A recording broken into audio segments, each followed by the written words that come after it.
A simple gas station attendant, even the most seasoned driver freezes at the sight of her tattoo. Ashley Johnson adjusted the blue cap over her black hair, tied in a ponytail, and grabbed the fuel pump nozzle.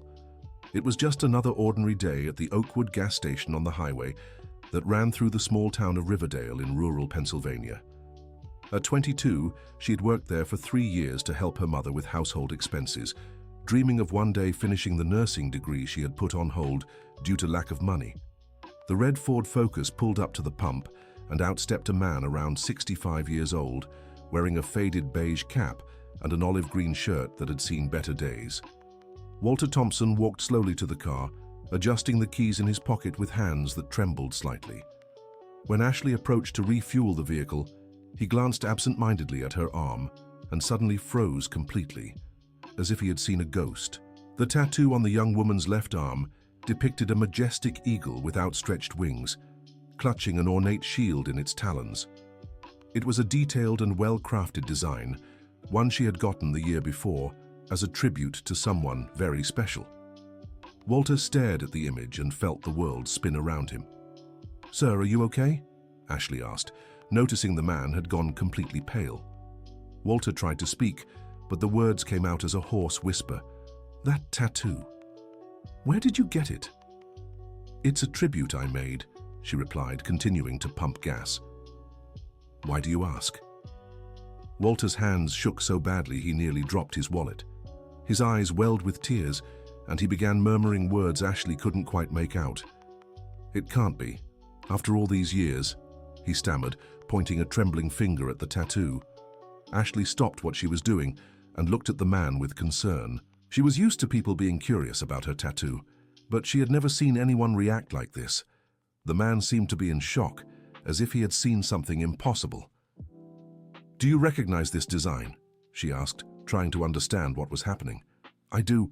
Walter took a deep breath, trying to compose himself. "Young lady, you have no idea what this tattoo means to me. I only know 3 people in the entire world who had this exact tattoo with these specific details." Ashley's eyes widened. This was strange. The tattoo had been based on an old drawing her mother had kept for years. A yellowed, worn piece of paper she said had belonged to Ashley's father, her grandfather Robert, who had left when she was just a baby. 3 people, she repeated, intrigued. "They were members of a special rescue unit here in the region," Walter explained, wiping his eyes with the back of his hand. "We saved families during the floods that happened in the Delaware River Valley decades ago. Each of us got this tattoo as a symbol of brotherhood and commitment." Ashley's heart raced. Dear listener, if you're enjoying the story, take a moment to like and especially subscribe to the channel. It helps us a lot as we're just starting out. Now continuing. "My grandfather," she murmured, a shiver running down her spine. "My mother always said he left when I was a baby, but she never talked much about him. She just kept this old drawing saying it was his." Walter's legs weakened, and he leaned against the car. For 40 years he had searched, investigated, asked everyone he knew about Robert Johnson's family. And now, in the middle of an ordinary gas station, he was staring at the granddaughter of his best friend, the person he most blamed himself for losing in life. "Robert Johnson was your grandfather?" she asked with a choked voice. "He was," confirmed Ashley, watching tears stream down the man's face. "Why are you crying? Did you know my grandfather?" "Know him." Walter let out a bitter laugh mixed with sobs. "Young lady, I owe your family a debt that can never be repaid. A debt that's haunted me for 40 years. Ashley dropped the fuel hose on the ground and stepped closer to the man, who was now visibly shaken. Other customers began to stare, but she didn't care. "What kind of debt?" "Your grandfather saved my entire family's lives during a flood in 1983, said Walter, looking into her eyes. "My wife, my 2 young children, my mother-in-law, they were all trapped in a house being swept away by the current. Robert went into that icy, murky water, risking his own life, and brought every one of them to safety." "Then why is this a debt that haunts you?" asked Ashley, sensing there was much more to the story. Walter closed his eyes and took a deep breath before continuing. Because that night, I should have gone into the water with him. We were partners, a team that always worked together. But I was afraid. I stood frozen on the riverbank while your grandfather risked everything to save my family. But he did save everyone, didn't he? Said Ashley, trying to understand why it tormented him so much. He saved my family. Walter opened his eyes and looked straight at her. But when he went back in a fifth time to retrieve some important belongings my wife had forgotten, the current took him. I never saw Robert Johnson again after that night. Ashley's world collapsed in that moment. Everything her mother had told her about her father was a lie. He hadn't abandoned the family like she'd always said. He'd been swept away trying to help others. My mother. She always said, he left us, murmured Ashley, feeling tears burn her eyes. Your grandfather would never abandon anyone, Walter said firmly. He was the bravest, most devoted man I ever knew. He spoke of his daughter and the granddaughter on the way with so much love it could move anyone to tears. The granddaughter on the way? Ashley's eyes widened. Your mother was pregnant with you when Robert left that night. He was so eager to meet you, planned to teach you to fish, to ride a bike, everything. Walter smiled through his tears. He carried a photo of her pregnant in his shirt pocket, showed it to everyone with pride. Ashley felt as if she'd been punched in the gut. Her whole life had been built on a lie. Her mother, Linda Johnson, had always painted her father as an irresponsible man who ran from his duties, leaving her alone to raise a child. That's why Ashley grew up resenting the grandfather she never knew, believing he was a coward who couldn't face his family. I need to speak with your mother, Walter said suddenly. I need to explain what happened that night. She deserves the truth. I don't know if she'll want to talk to you, said Ashley hesitantly. My mother is very private. She avoids talking about the past. Ever since my father left us when I was 15, she's become even more withdrawn. I understand it must be hard for her, but I've been searching for you for 40 years, Walter insisted. I spent my savings hiring private investigators, traveled through whole towns asking about a Linda Johnson with a daughter named Ashley. I never stopped looking. Why? Asked Ashley, still trying to process everything. Because I need her forgiveness, Walter answered, his voice breaking. Because if I'd gone into the water with Robert that night, maybe I could have saved him too. Because my family is alive today thanks to the sacrifice of your grandfather, and his family was destroyed because of my cowardice. Ashley looked at that man, consumed by guilt, and felt a mix of compassion and anger. Compassion because she could see genuine suffering in his eyes, and anger because everything she had believed about her family was a lie. Finish filling up the car, she finally said. I'll think about whether I can help you talk to my mother. Walter paid for the gas in silence, his hands still trembling as he handed over the bills. Before leaving, he gave her a card with his phone number. Ashley, I know this is a lot to process, but please think about what I said. Your mother deserves to know who your father really was. Ashley stood at the gas station for several minutes after Walter left, staring at that card and feeling her entire life being called into question. When she got home that night, she found her mother sewing in the living room as she always did after dinner to make extra money. Linda Johnson was 52 but looked older. Her hair was almost entirely grey, and her face bore the marks of a life of hardship and pain. She looked up from her sewing when she saw her daughter standing in the doorway. You're home early today, Linda remarked. Mom, I need to talk to you about something important, Ashley said, sitting on the couch beside her. What is it? Did something happen at work?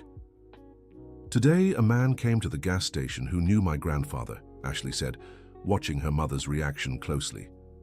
Linda's face immediately closed off, and she resumed sewing with more force than necessary.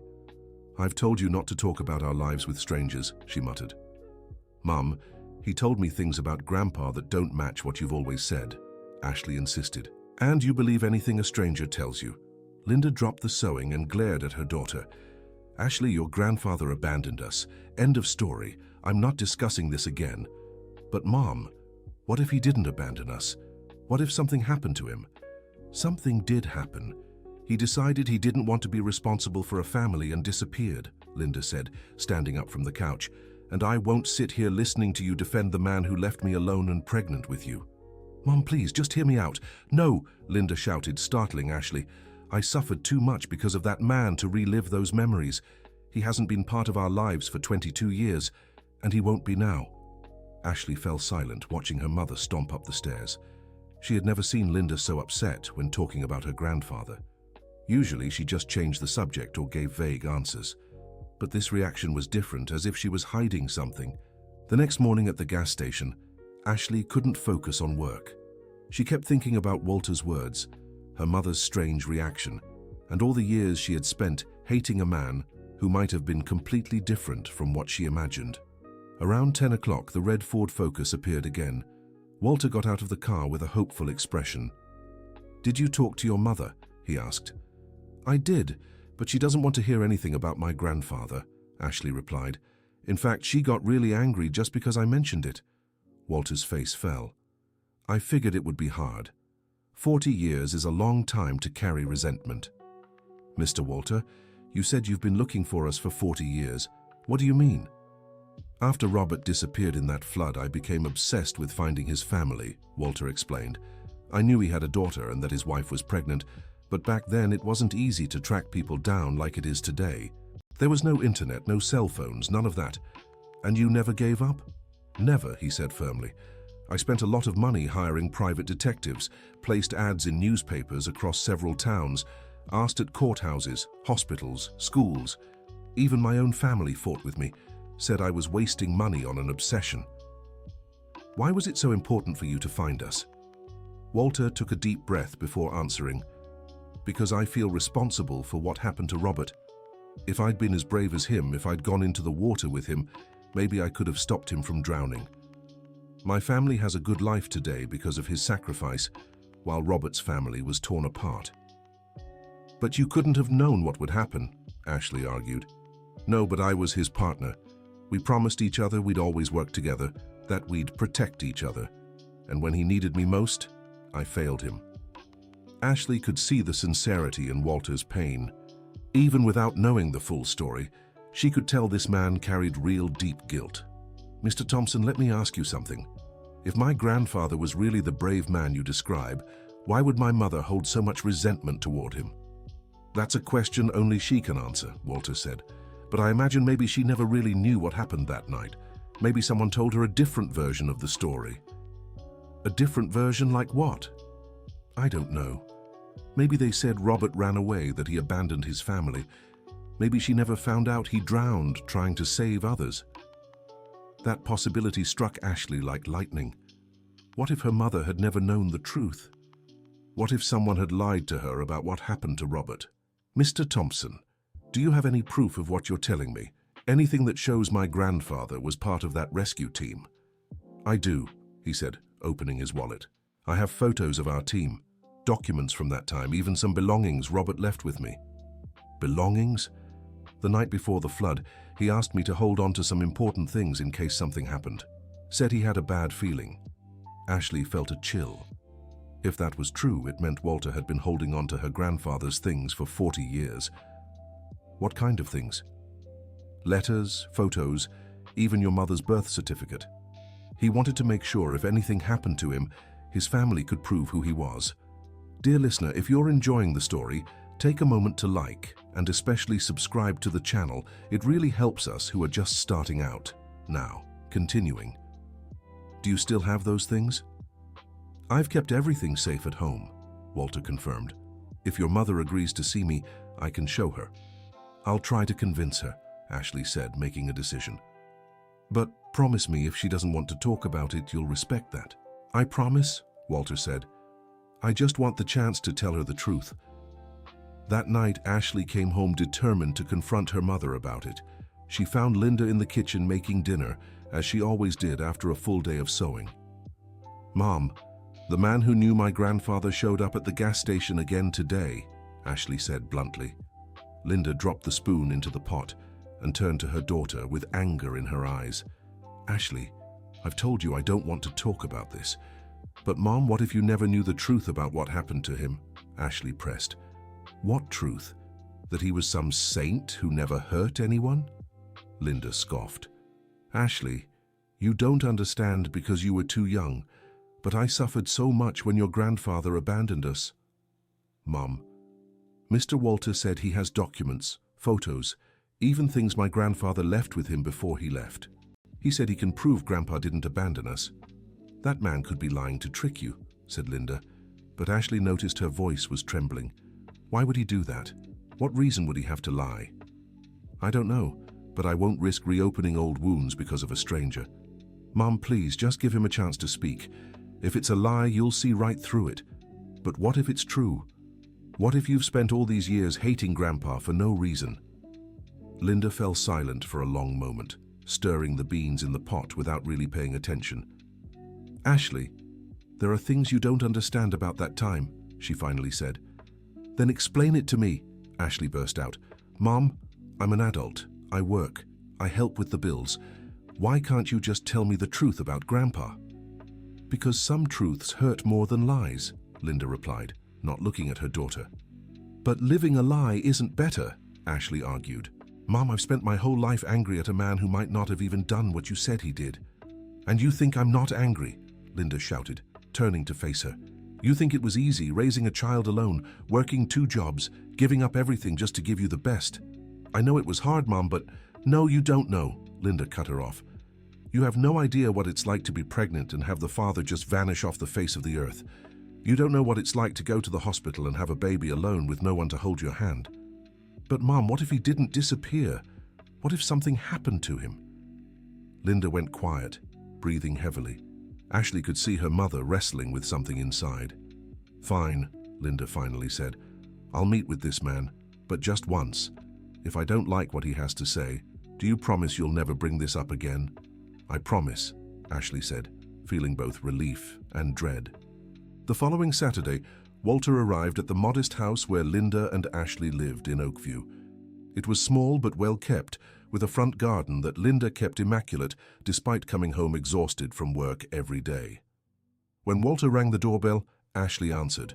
He was nervous, holding an old brown leather folder and a shoebox. Did she agree to see me? He asked. She did, but she's really tense, Ashley warned. Please, be patient with her. Linda sat in the living room, arms crossed, her expression closed off. When she saw Walter walk in, her eyes widened slightly, as if she recognized something in him. Mrs. Johnson, thank you for seeing me, Walter said, removing his cap. I know this must be hard for you. Sit down and say what you came to say, Linda said coldly. Walter perched on the edge of the couch, placing the folder and shoebox on the floor beside him. Mrs. Johnson, I was Robert's partner on the rescue team during the floods that hit this area in the 80s. We worked together saving families trapped by the water. So, Linda said, showing no emotion. On the night of March 15, 1983, there was a terrible flood in Old Bridge. My family was stuck in a house being swept away by the current, Walter continued. Robert risked his life to save my wife, my 2 kids, and my mother-in-law. And where is he now? Linda asked bitterly. If he was such a hero, why didn't he come home? Because when he went to retrieve some important belongings my wife had forgotten at the house, the current swept him away, said Walter, his voice choked. He drowned, saving my family. Linda stood completely still. Ashley could see something shift in her mother's expression, as if an old memory had been stirred. You're lying, Linda murmured. I'm not lying, Walter said, opening the folder. I have photos of our team here, documents from that time, even a report from the rescue that night. He pulled out a black and white photo showing 5 uniformed men, all with the same eagle and shield tattoo on their arms. In the middle of the group was a young man who looked strikingly like Ashley. This here is Robert, Walter said, pointing to the man in the photo. Linda took the photo with trembling hands and stared at it. Tears began streaming down her face. Where did you get this? She asked. It was taken 2 days before the flood, Walter replied. Robert was anxious because you were pregnant with Ashley, and he wanted to finish the team's work so he could focus entirely on his family. You're lying, Linda suddenly shouted, throwing the photo to the ground. Robert abandoned me. He left when he found out I was pregnant. Mrs. Johnson, who told you that? Walter asked gently. My mother. She said Robert didn't want to take responsibility as a father and ran off to another town. Ashley's eyes widened. Her maternal grandmother had passed when she was 5, and Linda had always described her as a wise and honest woman. "Mrs. Johnson, your mother was lying," Walter said sadly. "Maybe she wanted to spare you from knowing Robert had drowned, or maybe she didn't know the truth herself." "No," Linda stood abruptly. "My mother wouldn't lie to me about something like that." "Mom, calm down," Ashley said, trying to defuse the situation. "Don't tell me to calm down," Linda snapped. "This man shows up 40 years later, trying to rewrite our family's entire history." "I'm not trying to rewrite anything," Walter said calmly. "I just want you to know who Robert really was." "I knew who he was, a coward who left me alone and pregnant." "He was a hero who sacrificed himself to save others," Walter corrected. "And I have proof." He opened the shoebox and pulled out several yellowed envelopes. "These are letters Robert wrote to you during the pregnancy, but he never got to deliver them because he was so busy with rescues," Walter said, handing the envelopes to Linda. Linda stared at them without touching them, as if they might burn her. "Read just one," Ashley urged. "If it's a lie, you'll know right away." With shaking hands, Linda took one of the envelopes and opened it. Inside were 2 sheets of paper with handwriting she recognized instantly. It was Robert's. "My dearest Linda, today marks 6 months of our little princess growing inside you. I can't stop thinking about holding her in my arms, teaching her to talk, to walk. I already bought her a stuffed bear. It's waiting in the closet. I know you don't like how much time I spend on rescues, but I promise once our daughter is born, I'll cut back to focus more on our family. You and her are everything to me. With all my love, Robert." Linda let the letter fall and began sobbing uncontrollably. 40 years of anger and resentment crumbled in that moment. He really loved me," she whispered. "More than anything in the world," Walter confirmed. "Robert talked about you both all the time. He showed your baby bump photo to everyone, said he was going to be the best father in the world." "Then why did my mother lie to me?" Linda asked between sobs. "I don't know," replied Walter. "Maybe she thought it would be easier for you to move on if you believed he had left by choice, rather than knowing he had lost his life tragically." Ashley moved closer to her mother and hugged her, feeling tears stream down her own face. Everything she had believed about her family was being rewritten in that moment. "Are there more letters?" asked Linda. "Several," said Walter, "and there are other things too." He pulled out a very old, faded and worn-out teddy bear from the box. "This is the teddy bear Robert bought for Ashley," he said. "It was in his house when the flood happened. I managed to save a few things before the house was demolished." Linda carefully held the teddy bear as if it were made of glass. "He really bought this for me?" asked Ashley, her voice trembling. "He did. He would even talk to it, practicing how he'd give it to you," Walter said with a tearful smile. "He said he'd teach you how to fish in the pond, that he'd build you a tree house to play in." "Why did you keep these things all these years?" Linda asked.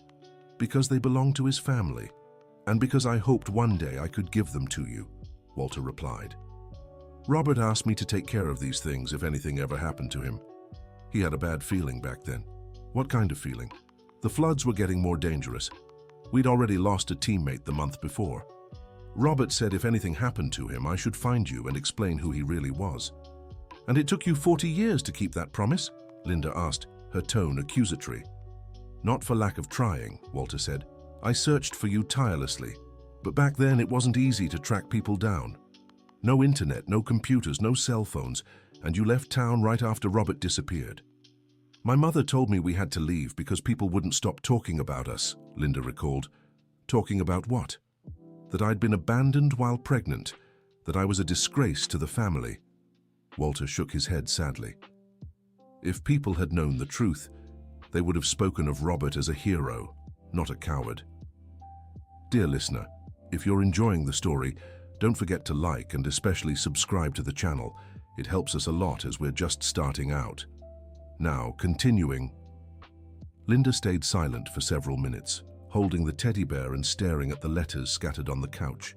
"Mr. Thompson, you said you feel guilty for what happened to Robert," she finally said. "I do," he admitted. "If I'd gone into the water with him that night, maybe I could have stopped him from drowning. But why didn't you go in?" Walter lowered his head, clearly ashamed. Because I was afraid. The current was too strong, the water was freezing and full of debris.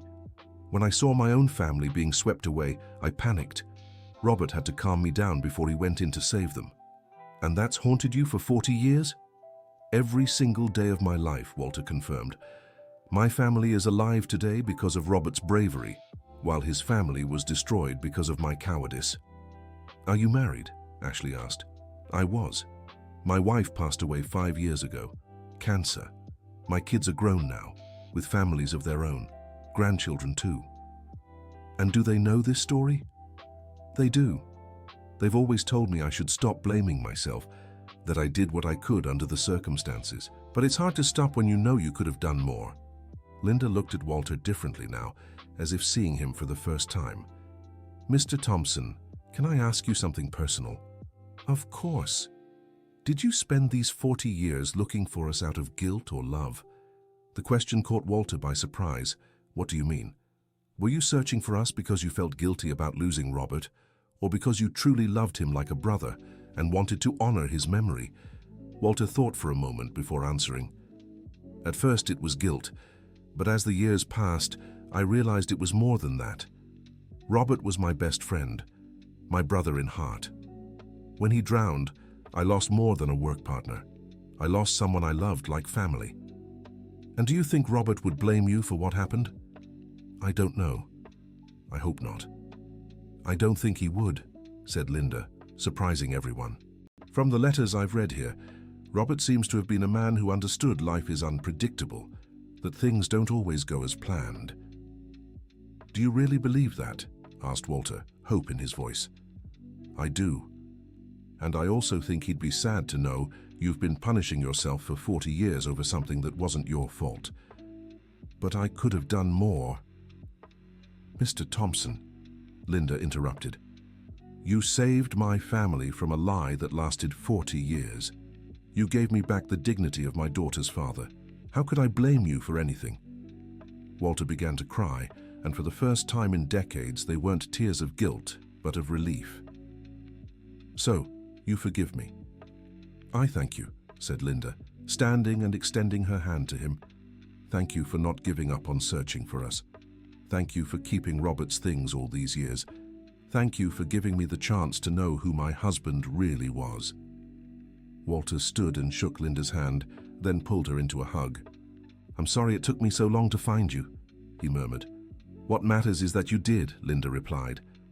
Ashley watched the scene with emotion, seeing two strangers who had become family, united by the memory of a man she'd never known, but now understood had been a hero.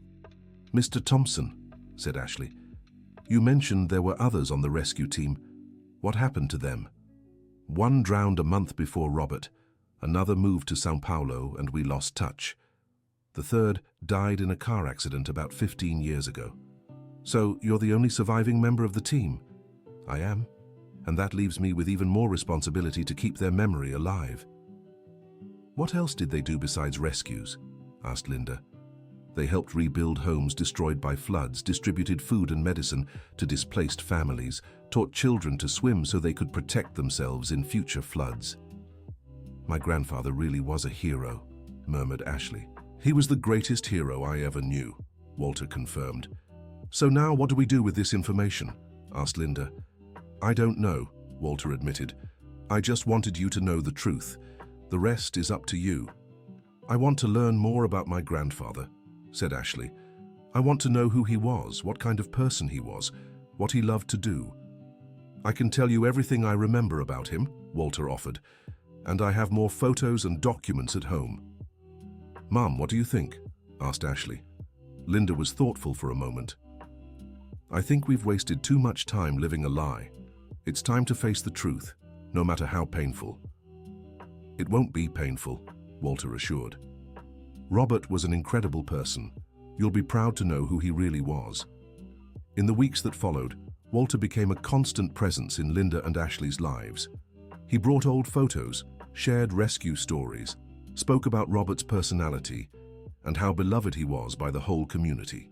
Ashley discovered she'd inherited far more from her grandfather than just the tattoo. The determination she always had to work and help the family, the The courage she showed in difficult situations, her tendency to help strangers, all of that came from Robert. Your grandfather once said life only has meaning when we can make a difference in other people's lives, Walter told Ashley as they sorted through old photos on the living room table. Did he really believe that? He lived it every day. Even when there weren't floods, Robert was always helping someone. He fixed roofs for poor families, taught kids to read, brought medicine to elderly folks who couldn't leave their homes. That's why my mum fell in love with him, said Ashley, looking at a photo where Robert was smiling next to a pregnant Linda. She was the apple of his eye, Walter confirmed. Even when he was exhausted from rescues, when he came home and saw your mother, his face would light up completely. Meanwhile, Linda was struggling to accept that she had wasted 40 years hating the man she had loved most in life.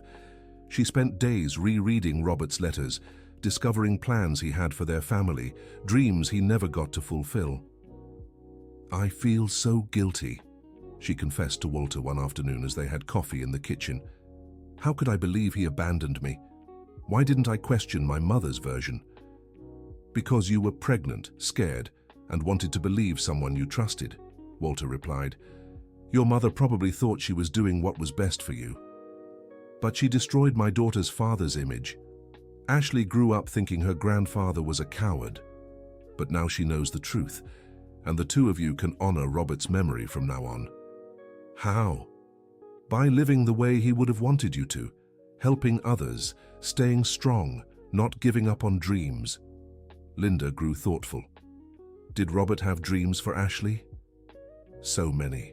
He wanted her to study, to have a career, to be independent, but most of all he wanted her to be happy. And do you think she is? Walter looked out the window where he could see Ashley playing with the neighbor's kid in the yard. I think she's on her way. Learning the truth about her grandfather seems to have given her new strength. Indeed, since discovering Robert's real story, Ashley seemed more confident, more determined. She had started talking again about finishing nursing school, saying she wanted to help people like her grandfather did. Mr. Walter, Linda said suddenly, have you ever thought of creating something to honor the rescue team's memory? What do you mean? I don't know. A memorial, a plaque, something to remind people of what those men did for the community. Walter fell silent for a moment, considering the idea. I never thought about it. I always felt I had no right to create a memorial, since I wasn't as brave as them. But you were part of the team, and now you're the only one who can tell their story. Do you think it's a good idea? I think it would be a way to turn all this pain into something positive. The idea of the memorial began to take shape in conversations between Walter, Linda, and Ashley. They thought of creating a small monument in the town square with the names of the 5 team members and a brief description of their work. But it'll cost money, Ashley reminded them. How will we pay for it? I'll cover it, Walter said without hesitation. I have savings and I can't think of a better way to use it. No, Mr. Walter, Linda said. If we're doing this, we'll do it together. I can contribute what little I have, and Ashley too. Mom, the money we have barely covers household expenses. Then we'll find a way to save up more. I can take on extra sewing jobs. You can pick up some extra hours at the gas station. Why is this so important to you? Asked Walter. Because for 40 years, I let Robert's memory be tarnished by a lie. Now I want everyone to know what kind of man he truly was. Linda's determination inspired Walter and Ashley. They began planning not just a memorial, but a small campaign to collect stories from people who had been helped by the rescue team over the years. If we're going to do this, let's do it right, said Ashley. We'll reach out to the families they saved, gather testimonies, photos, documents. It'll be a lot of work, Walter warned. Worthwhile work, Linda replied. They started by placing ads in the local paper and on the town radio station, asking anyone who'd been helped by the rescue team to come forward. The response was overwhelming. Within days, dozens of people called, sharing stories of how Robert and his team had saved their families, rebuilt their homes, or simply offered help in hard times. Your grandfather saved my whole family during a flood in 1981, said Mrs. Dorothy, a 70-year-old woman who showed up at Linda's house one afternoon. I had 3 small children, and the house was being swept away by the water. Robert waded into that freezing current and carried each of my boys to safety. And after the flood? Ashley asked. He came back the next week to help rebuild the house, brought materials, tools, even food for the kids, stayed and worked with us until everything was fixed. Did you know he drowned in a flood? No. Mrs. Dorothy's eyes widened. I thought he'd moved away. No one ever told me what happened to him. This conversation repeated with many others. Families Robert had helped had no idea he'd lost his life in a rescue mission. Some thought he'd moved, others believed he'd stopped volunteering. How many people did my grandfather help in his lifetime? Ashley asked Walter after hearing the 10th similar account. I don't know the exact number, but it was dozens of families over the years, he replied. Robert didn't do that work for recognition. He did it because he believed it was the right thing. And now all those people will know he was a real hero, Linda said, pride in her voice. As they gathered testimonies, something unexpected happened. People Robert had helped began offering contributions, money, labor, materials, or just their time to help organize. Seems your grandfather left a bigger mark on this community than we realized, Walter remarked to Ashley. It's like he planted seeds that are only now growing, she replied. The memorial project grew too. Instead of a simple plaque, they planned a small park with benches, gardens, and a display of photos and stories about the rescue team. The town council offered to donate the land and help with upkeep. I never imagined this would turn into something so big, Linda told Walter as they reviewed the memorial plans. I think we underestimated the impact Robert had on people's lives, he said. Do you think he'd be proud? I think he'd be surprised. Robert never sought recognition for what he did. But he deserves it. He does, Walter agreed. And not just him. Every member of that team deserves to be remembered. As they organized the memorial, Walter, Linda, and Ashley grew much closer. Walter became a sort of father figure to Ashley and a companion to Linda, someone she could talk to about the past without fear of judgment. Mr. Thompson, Ashley said one afternoon as they sorted through the photos to be displayed at the memorial. Did you ever remarry after your wife passed away? No. We were married for 42 years. I couldn't picture my life with anyone else. And your children, do they support this memorial project? They do. In fact, they were happy to see me with a new purpose in life. They said I'd become too isolated after their mother died. Do you feel less alone now? Walter glanced at Linda, who was across the room organizing testimonies, then back at Ashley. I feel like part of a family again, he admitted. You are part of our family, Ashley said with a smile. My mum says you're the brother my grandfather left to look after us. She said that? She did, and I agree. Walter felt his eyes welling with tears. After decades of carrying guilt and loneliness, he had found not just forgiveness, but a new family. The memorial's unveiling was set for a Saturday morning, exactly 6 months after Ashley and Walter first met at the gas station. Over 200 people attended the ceremony, including families who had been helped by the rescue team, local officials, and curious onlookers eager to hear the story. I never imagined so many people would come, Ashley said nervously, before delivering the speech she'd prepared. You'll do just fine, Walter encouraged her. Your grandfather would be proud of you. You really think so? I'm certain. You have the same strength and determination he did. When it was time for the speeches, Ashley stepped onto the small makeshift stage and looked out at the crowd. Among them, she saw her mother smiling proudly, Walter visibly moved, and dozens of faces of people whose lives had been touched by her grandfather. My name is Ashley Johnson, she began. I'm the granddaughter of Robert Johnson, one of the rescue team members we're honoring today. Until 6 months ago, I didn't know who my grandfather truly was. I grew up believing a lie about him. The crowd fell silent, hanging on every word. But thanks to Mr. Walter Thompson, who was my grandfather's partner on the rescue team, I learned that Robert Johnson wasn't the man I'd been told he was. He was so much better. He was a hero who dedicated his life to saving others, and who lost his own life doing what he loved, helping people. Several in the crowd began to cry, especially those who had been saved by Robert. This memorial isn't just to honor the memory of 5 brave men, Ashley continued. It's to remind all of us that courage, compassion, and love for others can change lives. It's to remind us that small acts of heroism happen every day, and that any of us can be a hero in someone's life. When Ashley finished, the crowd erupted in applause. Walter stepped onto the stage and hugged her, whispering in her ear, "Robert would be so proud of you." After the speeches, people gathered around the memorial to read the stories and look at the rescue team's photos. Many families brought flowers. Others brought old pictures to add to the display. Dorothy, the woman Robert had saved in 1981, approached Linda with tears in her eyes. "Your daughter gave a beautiful speech," she said. "Robert saved my family, and now you're saving his memory." "Thank you," Linda replied. "That means so much to us." "May I ask you something personal?" Dorothy said hesitantly. "Of course."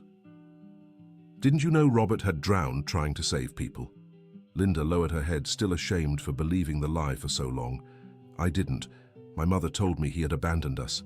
I only found out the truth when Mr. Walter came into our lives." "I'm glad you found out," said Dorothy, touching Linda's arm. "Robert deserved to have his family know who he really was." "He did," Linda agreed. "And now, everyone will know." All morning, people approached Walter, Linda, and Ashley to thank them for the memorial and to share their own stories about the rescue team. Each testimony reinforced the impact those 5 men had on the community. "I think we underestimated how many lives they touched," Walter remarked to Linda as they watched people move through the memorial. "Robert always said small gestures could have big consequences," recalled an elderly woman who had been his student in a first aid course. "Now I understand what he meant." By late morning, as the crowd began to disperse, Walter, Linda, and Ashley stood alone at the memorial, taking in the result of months of work. "We did it," Ashley said, satisfaction in her voice. "We did," Linda agreed, "and it's better than I imagined." "Robert would be proud," Walter said, looking at his friend's photo on the memorial's center panel. "Mr. Walter," Ashley said suddenly, "do you still feel guilty about what happened to my grandfather?" Walter thought for a moment before answering, "Not like before. Now I understand I can't change the past, but I can honor his memory in the present." "And how do you do that?" "By taking care of the family he left behind," Walter replied, looking at Linda and Ashley. "By keeping his story alive, and trying to live with the same courage he had." "You're already brave," Linda said. "It took courage to search for us for 40 years. It took courage to face the past and tell us the truth. And it took courage to create this memorial," Ashley added. Walter smiled, feeling a peace he hadn't known in decades. "I think I finally understand what Robert tried to teach me all these years." "What's that?" "That real courage isn't about not being afraid. It's about doing what's right even when you are." In the weeks after the memorial, Walter, Linda, and Ashley settled into a new routine. Walter visited the family at least 3 times a week, always bringing a new story about Robert or helping with small repairs around the house. Ashley had decided to return to nursing school, inspired by her grandfather's stories of helping others. Walter offered to help with expenses, but she refused, saying she'd earn a scholarship. "I want to do it on my own," she explained. "I think that's what my grandfather would have wanted." "You're right," Walter agreed. "Robert always said achievements mean more when you work for them." Linda had changed too. She joined a sewing group at the local church, meeting women her age and making friends she hadn't had in years. "I think I spent so much time focused on work and the house that I forgot to live," she confessed to Walter one afternoon. "It's never too late to start," he replied. "You're right. Robert wouldn't want me sad and isolated forever." He definitely wouldn't. One day, months after the memorial's unveiling, Ashley came home with surprising news. "Mom, Mr. Walter, I have something to tell you," she said, barely containing her excitement. "What is it?" Linda asked. "The city offered me a job coordinating a new community first aid program. They want to create a volunteer emergency response team based on the model of the team my grandfather was part of." Walter widened his eyes. "Really? Really?" "They said the memorial sparked interest in the community to revive this kind of volunteer work, and they want me to coordinate the project because I'm the granddaughter of one of the idea's founders." "But you have no experience in this," said Linda, concerned. I don't, but I can learn, and Mr. Walter can teach me everything he knows about rescues and first aid. I'd love to help, said Walter, moved. It would be a way to continue the work Robert started. Exactly, said Ashley. It's like we're carrying on his legacy. Linda fell silent for a moment, processing the news. Are you sure you want to do this? She finally asked. It's dangerous work. I'm sure. I think I always knew I wanted to help people. I just didn't know how. Now I know it's in my blood. Robert would be proud, said Walter.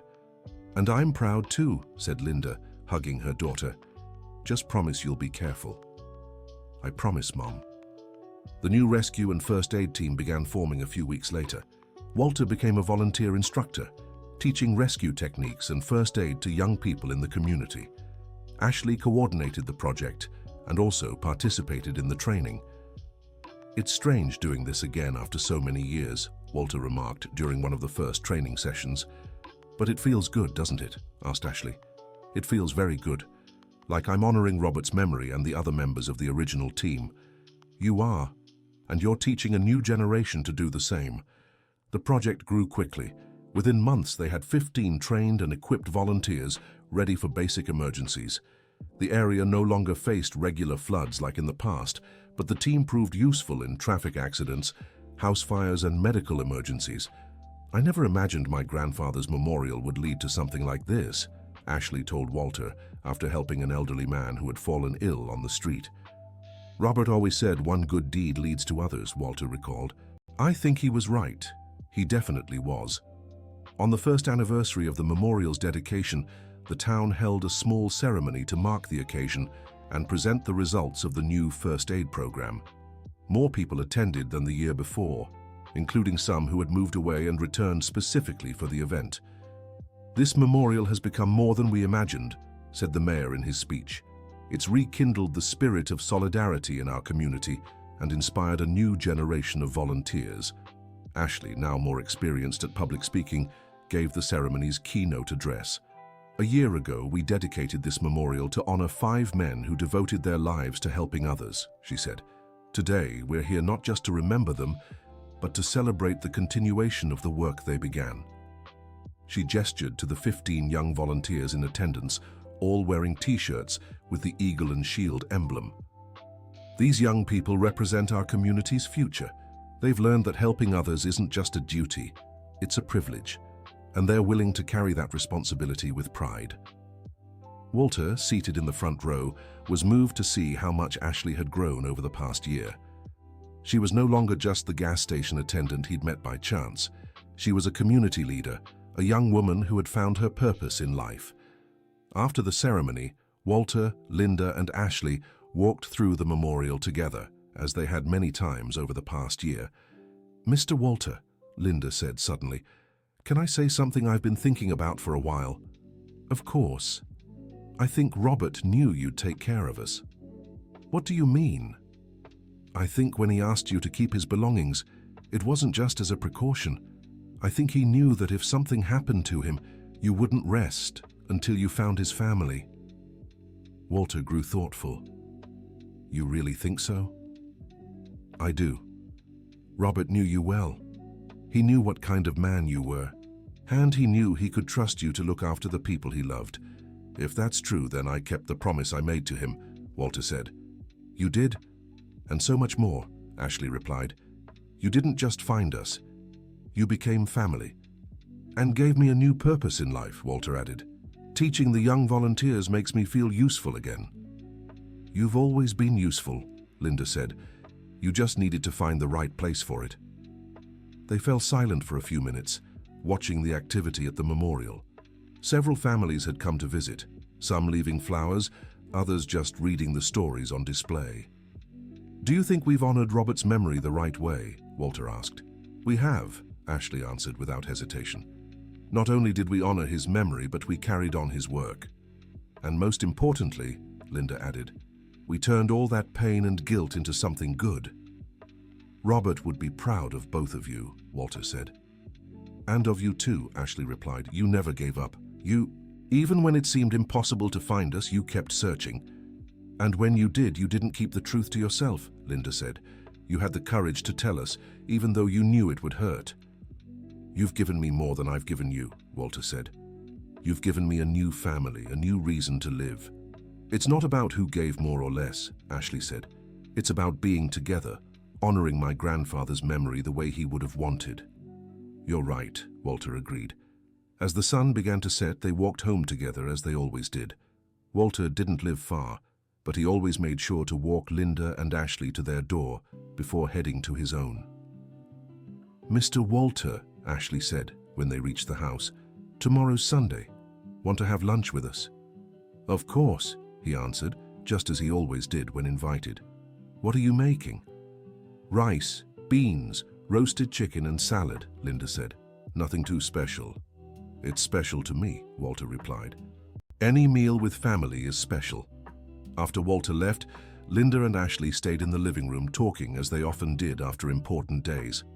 Mum, do you regret anything that happened this past year? Ashley asked.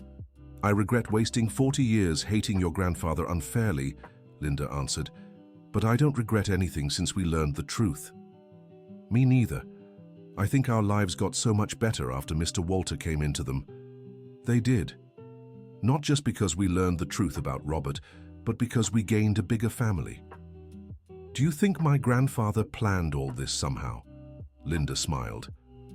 I don't believe in spiritual things, but sometimes I think maybe the universe has a way of setting things right. 40 years later, the truth came into our lives just when we needed it most. What do you mean, when we needed it most? Ashley, before Mr. Walter showed up, you were discouraged about work. I was living in isolation. We were just surviving, not living. Learning the truth about your grandfather gave us a new purpose. You're right. I'd even forgotten about my dream of becoming a nurse. Now I'm in college and coordinating a project that fulfills me completely. And I've got my social life back, made new friends, stopped living in the past. And Mr. Walter stopped blaming himself for something that wasn't his fault. Exactly. Everyone won. They sat in silence for a few minutes, each lost in their own thoughts. Mum, can I ask you something personal? Ashley finally said. Go ahead. Have you ever thought about dating again? Mr. Walter is a good man, so kind. Linda laughed. Ashley, Mr. Walter is like a brother to me. I don't have those kinds of feelings for him. I know, Mom, I was just asking if you've thought about dating in general. You're still young, only 52. I don't know. I spent so much time focused on raising you and working that I don't even think about those things anymore. But you should. Grandpa wouldn't have wanted you to be alone forever. You think so? I do. From the letters we read, he was a man who valued love and family. If he knew you'd be alone for 40 years, he'd be sad. Linda grew thoughtful. Maybe you're right. But starting over at 52 isn't easy. You don't have to start tomorrow, just be open to the possibility. I'll think about what you said. The next morning, Sunday, Walter arrived for lunch, carrying a chocolate cake he'd bought from the bakery. You didn't have to bring anything, Linda said. I wanted to contribute somehow, he replied. Over lunch, they talked about their plans for the week, the volunteer project, and the people who had visited the memorial in recent days. Mr. Walter, Ashley suddenly said, you've never told us how you met my grandpa. Were you always friends? Not always, Walter answered. We met when we started working together on the rescue team. At first, I thought Robert was a bit crazy, too adventurous for my taste. What changed? I saw him in action. I saw how he genuinely cared about the people he was saving, and how he never gave up, even when the situation seemed impossible. Was he stubborn? Ashley asked, smiling. Very stubborn. Once he decided to save someone, nothing on earth could make him quit. I think you inherited that stubbornness from him. Me? Stubborn? Ashley feigned indignation. You're just like him, Walter said, laughing. Once you set your mind to something, you see it through, no matter the obstacles. It's true, Linda agreed. She's been like that since she was little. That's good, Walter said. The world needs stubborn people when it comes to doing good. After lunch, they sat on the porch, enjoying the Sunday afternoon. Walter seemed relaxed, more at peace than Ashley and Linda had ever seen him. Mr. Walter, Linda said, Can I ask you something that might be a little personal? Of course. Are you happy? The question caught Walter off guard. What do you mean? Now, after everything that's happened this past year, do you feel like a happy person? Walter thought for a long moment before answering. You know, Linda, I spent 40 years of my life carrying guilt that ate me up inside.